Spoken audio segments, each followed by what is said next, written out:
बिस्मिल्लाहिर्रहमानिर्रहीम। अस्सलामुअलैकुम रहमतुल्लाहि व बरकातुहू। लाखों करोड़ों दरूद व सलाम नबी करीम सल्लल्लाहु अलैहि वसल्लम पर और आपकी आल पर। आज बेटा हमारा टॉपिक है difference between PDF and CDF.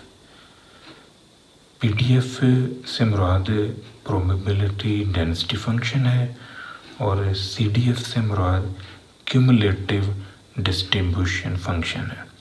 इंतहाई इम्पोर्टेंट टॉपिक है, बड़ी तवज्जो से सीखिएगा। सबसे पहले हम डिफ़ाइन करेंगे पीडीएफ क्या होता है। तो इस पीडीएफ को डिफ़ाइन करने से पहले हमारा जो कंटिन्यूस रैंडम वेरिएबल का कॉन्सेप्ट है वो क्लियर होना चाहिए, क्योंकि पीडीएफ का ताल्लुक जो है वो कंटिन्यूस रैंडम वेरिएबल के साथ है।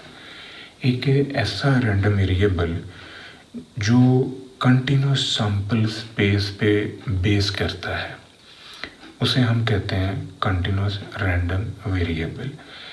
मज़ीद देखें बेटा, एक ऐसा रैंडम वेरिएबल जो किसी स्पेसिफिक रेंज में आने वाली हर वैल्यू को अडॉप्ट करता है, यानी each and every value assume करता है, उसे हम कंटिन्यूस रैंडम वेरिएबल कहते हैं।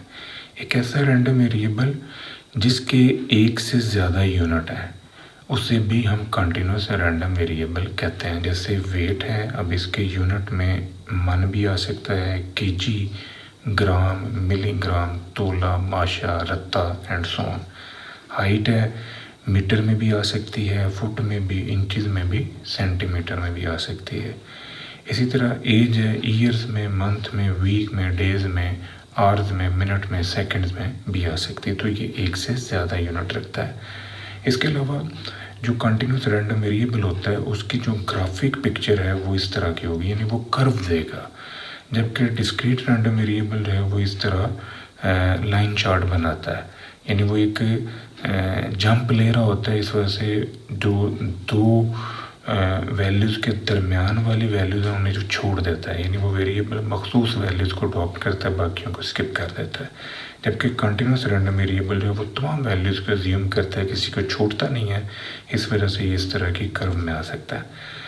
चौथी पहचान ये है कि जो कंटिन्यूस रैंडम वेरिएबल होता है वो uncountable infinite number of values assume करता है, यानी लामहदूद वैल्यूज़ जो हैं वो अडॉप्ट करने की सलाहियत रखता है। अब हम आते हैं पीडीएफ के ऊपर। प्रोबेबिलिटी डेंसिटी फंक्शन जो है वो कंटिन्यूस रैंडम वेरिएबल के फंक्शन को हम कहते हैं, यानी अगर हमारे पास कोई वेरिएबल है x जो कि कंटिन्यूस रैंडम वेरिएबल है, then PDF of x is an integrable function fx defined for all real values of x। Real values of x से मुराद ये कि स्पेसिफिक रेंज के अंदर हर वैल्यू अडॉप्ट करेगा, यानी -∞ टू +∞, वो तमाम वैल्यूज जो हैं वो अडॉप्ट करने की सलाहियत रखता है। तो ये जो fx है, इस fx को हम कहते हैं पीडीएफ, प्रोबेबिलिटी डेंसिटी फंक्शन। अब ये जो प्रोबेबिलिटी डेंसिटी फंक्शन है ये इन प्रॉपर्टीज़ को पूरा करेगा। नंबर 1, तमाम प्रोबेबिलिटीज़ जो हैं वो पॉजिटिव होंगी, 0 या 0 से बड़ी। तमाम प्रोबेबिलिटीज़ जो हैं इनका आंसर 0 और 1 के दरमियान होगा, और तमाम प्रोबेबिलिटीज़ को अगर आप सम अप करेंगे तो ये 1 के इक्वल आएगा, यानी total probability will be unity. और अगर आप एक स्पेसिफिक इंटरवल के अंदर प्रोबेबिलिटी फाइंड आउट करेंगे तो इसको आप ऐसे लिख सकते हैं, probability of A to B, A से लेके बी तक आपका कंटिन्यूस रैंडम वेरिएबल जो वैल्यूज एज्यूम करता है उसकी प्रोबेबिलिटी। ये जो पीडीएफ का कॉन्सेप्ट है इसके लिए ये 3 शर्तों का होना बेहद ज़रूरी है। ये मैंने कुछ फंक्शन लिखे हैं। एक फंक्शन मैंने fx लिखा है 6 - x/18, इसकी रेंज 0 to 6 है। एक फंक्शन मैंने ये लिखा है, एक फंक्शन मैंने ये लिखा है, इसमें a जो है ये आपने पहले फाइंड आउट करना है। आप जब तक यहाँ पर a की कीमत नहीं रखेंगे ये फंक्शन प्रॉपर पीडीएफ नहीं कहलाएगा। इसी तरह ये वाला फंक्शन है, इसमें भी a की कीमत आपने पहले निकालनी है, फिर ये फंक्शन जो है ये प्रॉपर पीडीएफ कहलाएगा। यानी इन चारों फंक्शंस के प्रॉपर पीडीएफ होने के लिए ज़रूरी है कि ये इन चारों प्रॉपर्टीज़ को पूरा करे। तो हम एक क्वेश्चन के ऊपर इनमें से एक क्वेश्चन जो है ना ये मैं सॉल्व करके आपको दिखाता हूँ कि कैसे प्रॉपर पीडीएफ जो है वो हम गेस कर सकते हैं। तो ये एक फंक्शन मैंने लिया है, एक कंटिन्यूस रैंडम वेरिएबल का पीडीएफ मैंने ये ले लिया और इसकी लिमिट है 0 to 3। अब ये फंक्शन जो है इस लिमिट के अंदर ही वर्क करता है। इस लिमिट के अंदर तो ये वैल्यूज़ देगा और इस लिमिट से पीछे चले जाएं या इस लिमिट से आगे चले जाएं तो वहाँ पर इसका आंसर 0 है। यानी इस फंक्शन की जो वर्कबिलिटी है वो 0 to 3 के दरमियान है। Given PDF is proper PDF if and only if. अब ये 3 शर्तें हैं जिनको ये पूरा करेगा। इस लिमिट में से कोई भी वैल्यू आप उठाएं और यहाँ रख कर देखें, ये पहली शर्त पूरी होगी, ये दूसरी शर्त भी पूरी होगी। अब तीसरी को आपने चेक करना है कि टोटल प्रोबेबिलिटी जो है ये 1 आती है या नहीं आती। तो इसके लिए आपने इस फंक्शन को इंटीग्रेट करना है। ये जो लोएस्ट वैल्यू है ये आपके पास आएगी 0 और जो मैक्सिमम वैल्यू है फंक्शन की वो आएगी 3, यानी 0 to 3 के दरमियान ये फंक्शन वर्क कर रहा है। तो ये मैंने f(x) की कीमत रख ली, जो फंक्शन मुझे दिया गया 4/81 जो है ना ये मैंने बाहर रख लिया। इस x को मैंने 9 से मल्टीप्लाई किया, इस x को मैंने x² से मल्टीप्लाई किया, ये x की पावर 3 आ गया। अब x का जो इंटीग्रल है ये x²/2 है और x की पावर 3 का इंटीग्रल जो है ये x की पावर 4/4 है।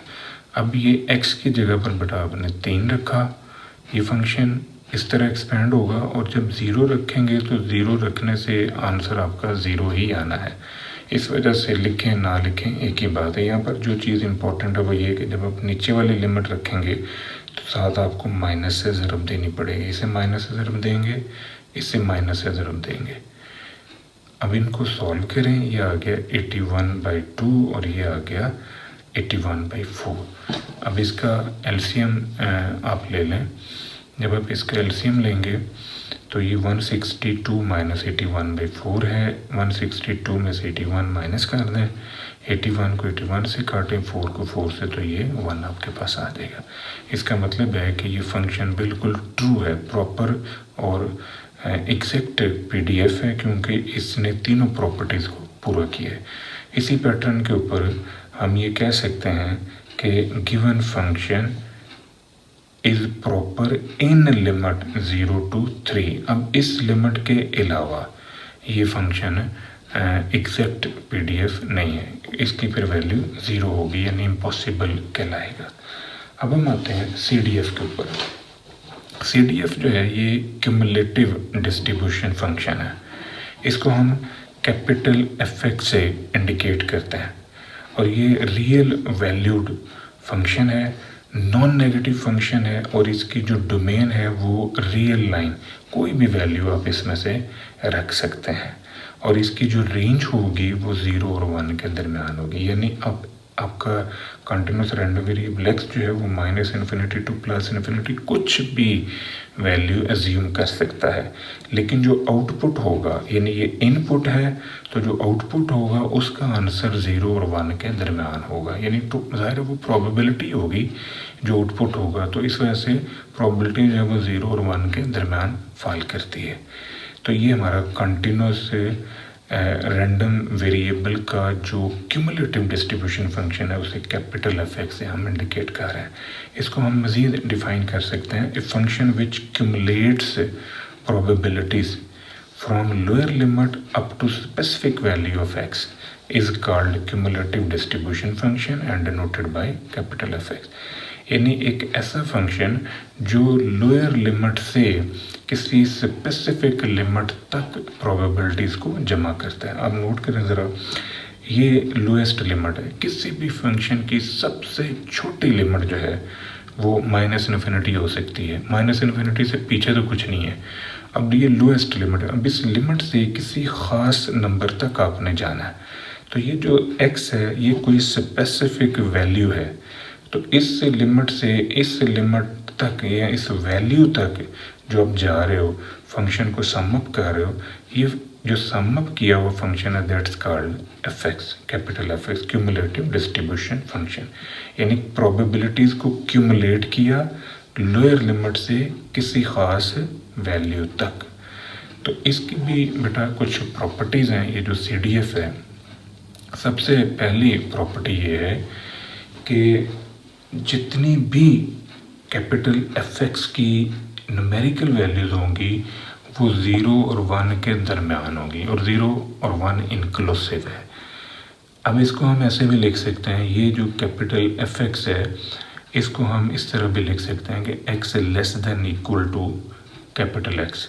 ज़ाहिर है इसकी ये वैल्यू है, ये छोटा x जो है ये कैपिटल एक्स की कोई वैल्यू है। अब इस वैल्यू से नीचे नीचे जितनी प्रॉपर्टीज़ हैं उनको आपने सम अप किया है, यानी इसकी जो नोटेशन है वो ये भी है।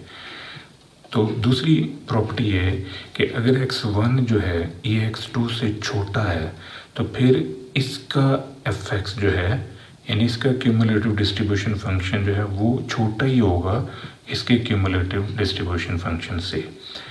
इसके अलावा नंबर 3 है जो लोएस्ट वैल्यू है आपके फंक्शन की, जो सबसे छोटी वैल्यू है जिसे हम -∞ कहते हैं, तो वहाँ पर जो कैपिटल एफ एक्स है उसकी वैल्यू 0 है, और जो +∞ है वहाँ पर कैपिटल एफ एक्स की वैल्यू जो है वो 1 है। इसका मतलब है कि इस पॉइंट तक तमाम प्रोबेबिलिटीज़ जो है आपने सम अप कर ली हैं।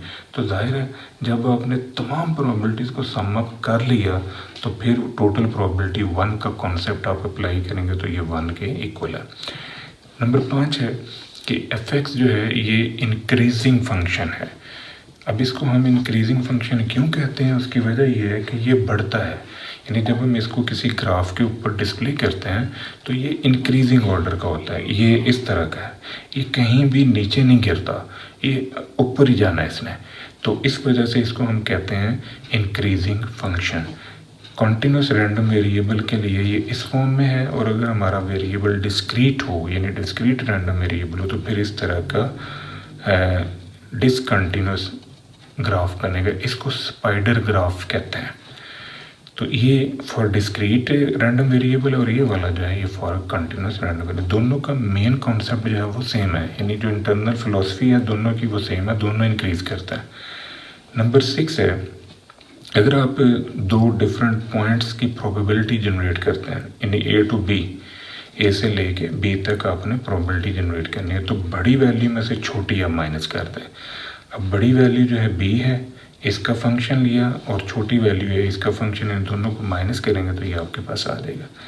इसके अलावा अगर आप कैपिटल एफ एक्स को डिफ्रेंशिएट करें विद रिस्पेक्ट टू x तो आपको PDF मिल जाएगा, प्रोबेबिलिटी डेंसिटी फंक्शन। ये बड़ी इंपॉर्टेंट प्रॉपर्टी है। अगर आप कैपिटल एफ एक्स को डिफ्रेंशिएट करें विद रिस्पेक्ट टू x तो एफ एक्स मिलता है यानी PDF मिलता है, और अगर आप PDF को इंटीग्रेट करें तो फिर आपको कैपिटल एफ एक्स मिलता है, यानी ये एक दूसरे का रिवर्स है। अब हम बेटा एक क्वेश्चन के ऊपर PDF से CDF में जाते हैं और फिर CDF को अप्लाई करके देखते हैं कि इसको अप्लाई कैसे किया जाता है। तो ये एक क्वेश्चन है बेटा, यहाँ पर हमारे पास जो कंटिन्यूस रैंडम वेरिएबल का PDF है वो ये है, और इसकी जो लिमिट है 0 to 1 है। सबसे पहले हमने इस फंक्शन को चेक करना है कि ये फंक्शन प्रॉपर है कि नहीं है। अगर ये फंक्शन प्रॉपर होगा तो फिर ये 3 प्रॉपर्टीज़ जो हैं ये वाली इनको पूरा करेगा। अब इन 3 प्रॉपर्टीज़ में से जो थर्ड वन है इसको अप्लाई करके हमने ये k की वैल्यू निकालनी है। जब हम यहाँ पर k की कीमत रखेंगे तो ये फंक्शन जो है ये प्रॉपर PDF कहलाएगा या एग्जैक्ट PDF कहलाएगा। अब इस k को मालूम करने के लिए हम इस थर्ड प्रॉपर्टी को यूज़ करते हैं। ये जो -∞ है इसका मतलब है फंक्शन की लोएस्ट वैल्यू 0, ये जो +∞ है इसका मतलब है फंक्शन की हाईएस्ट वैल्यू, और ये आपके पास है 1। अब आपने 0 से लेके 1 तक एफ एक्स की जगह पर आपने ये फंक्शन रखना है और इसको इंटीग्रेट करना है। तो यहाँ से आपको मिलेगा बेटा k। देखें ये जो k है ये मैंने बाहर रख लिया, इस x को मैंने इससे ज़रब दी, इस x को मैंने इस x से ज़रब दी, तो ये x की पावर 3 है। एक्स का स्क्वायर है तो इसका इंटीग्रल होगा एक्स की पावर 3/3, एक्स की पावर 3 है तो इसका इंटीग्रल होगा एक्स की पावर 4/4। अब ये 1 आप यहाँ पर रखें, एक्स की जगह पर 1 रखा, फिर आपने ये 0 रखा। तो इसको फर्दर सॉल्व करें, इनका एलसीएम ले लें। 4 को इससे मल्टीप्लाई किया, 3 को इससे मल्टीप्लाई किया, 4 और 3 को आपस में मल्टीप्लाई कर दिए, तो यहाँ से आपके पास 1/12 आ रहा है, तो k की वैल्यू आ जाएगी 12। अब k की ये कीमत है जो आपका फंक्शन प्रॉपर बनाएगी, यानी k की इस वैल्यू के ऊपर ये फंक्शन जो है ये प्रॉपर PDF कहलाएगा। अगर आप इसके अलावा कोई और वैल्यू रखते हैं तो फिर ये फंक्शन प्रॉपर नहीं होगा। अब आपने ये k की जगह पर ये 12 जो है ना ये शिफ्ट कर दिया। अब बेटा हमने निकालना है CDF फॉर गिवन PDF। ये जो PDF आपको दिया है इसका CDF बनाया। अब CDF जो है ये कैपिटल FX को हम कहते हैं। कैपिटल FX है बाय डेफिनेशन एक ऐसा फंक्शन जो लोअर लिमिट से किसी स्पेसिफिक वैल्यू तक प्रोबेबिलिटीज़ को सम अप करता है। तो -∞ से x तक प्रोबेबिलिटीज़ को जमा करेगा। FX की कीमत आप यहाँ पर रखना है, -∞ की जगह पर रखेंगे 0 और x आपको नहीं पता कि x की वैल्यू क्या है, इस वजह से इसको x ही रखना है। तो ये 12 आपने बाहर शिफ्ट कर लिया, इस x² को इससे ज़रब दी, फिर इसको इससे ज़रब दी, इसे अब आप इंटीग्रेट करें। तो जब आप इसे इंटीग्रेट करेंगे तो x का स्क्वायर जो है इसका इंटीग्रल होगा x की पावर 3/3, x के क्यूब का इंटीग्रल होगा x की पावर 4/4। यहाँ पर आप x रख लें और फिर ये 0 रखें, 0 रखेंगे तो आंसर आपका 0 ही आना है। इस वजह से सिर्फ ये फंक्शन ही खुलेगा। 4 को इससे मल्टीप्लाई किया, 3 को इससे मल्टीप्लाई किया, 4 और 3 को आपस में मल्टीप्लाई कर दिया, ये 12 जो है ये इससे काट दें। ये आपके पास कैपिटल FX का फंक्शन जो है बन गया। अब इस कैपिटल FX को हम अगर लिमिट्स की सूरत में लिखें प्रॉपर लिमिट के अंदर, तो x की वैल्यू अगर 0 से छोटी है तो फिर ये फंक्शन 0 है, और अगर x की वैल्यू 1 से बड़ी है तो भी ये फंक्शन 0 वैल्यू अज्यूम करेगा। 0 और 1 के दरमियान ये वर्क कर रहा है, इस वजह से इसकी जो लिमिट है वो एक्चुअली 0 और 1 है। 0 से छोटी पे भी 0 और 1 से बड़ी पे भी 0 होगा। अब आपने बेटा इस फंक्शन को यूज़ करते हुए ये प्रॉबिलिटी मालूम करनी है। अब ये है 0.25 और ये है 0.5, इनमें से बड़ी वैल्यू ये है तो बड़ी में से छोटी माइनस करनी है। तो ये आपने बड़ी वैल्यू का फंक्शन लिया, क्यूमुलेटिव डिस्ट्रीब्यूशन फंक्शन फॉर 1/2 और क्यूमुलेटिव डिस्ट्रीब्यूशन फंक्शन फॉर 1/4, बड़ी में से छोटी को माइनस किया। अब ये जो फंक्शन है इसमें x की जगह पर एक दफ़ा आपने 1/2 रखना है, फिर इसमें एक दफ़ा आपने 1/4 रखना है। तो पहले आप यहाँ पर 1/2 रखें, ये आ जाएगा। इसको सॉल्व करें, ये 1/8 है, ये 3/16 है, इनका एलसीएम ले लें, ये आपके पास 5/16 आंसर आ रहा है। अब आपने क्या करना है, इस x की जगह पर 1/4 रखा। जब आप x की जगह पर 1/4 रखेंगे तो फिर ये इस फॉर्म में खुल जाएगा। इसको सॉल्व करें, ये 4/64 है, ये 3/256 है, तो इनका एलसीएम ले लें, मज़ीद आपके पास ये वैल्यू आ जाएगी। अब ये जो दो कीमतें आपने निकाली हैं, एक कीमत आपने निकाली f1/2 और एक कीमत आपने निकाली f1/4। ये दोनों कीमतें आपने यहाँ पर रखनी है, यानी बड़ी में से छोटी। तो आप जब ये दोनों कीमतें यहाँ पर रखेंगे तो आपके पास ये रिज़ल्ट आ जाएगा। इस तरह ये आपका जो क्यूमुलेटिव डिस्ट्रीब्यूशन फंक्शन है ये वर्क करता है। ये था बेटा आज का हमारा लेक्चर, तो हमें याद रखिएगा। इंशाल्लाह अगली वीडियो के साथ फिर हाजिर होंगे। फ़ी अमान अल्लाह।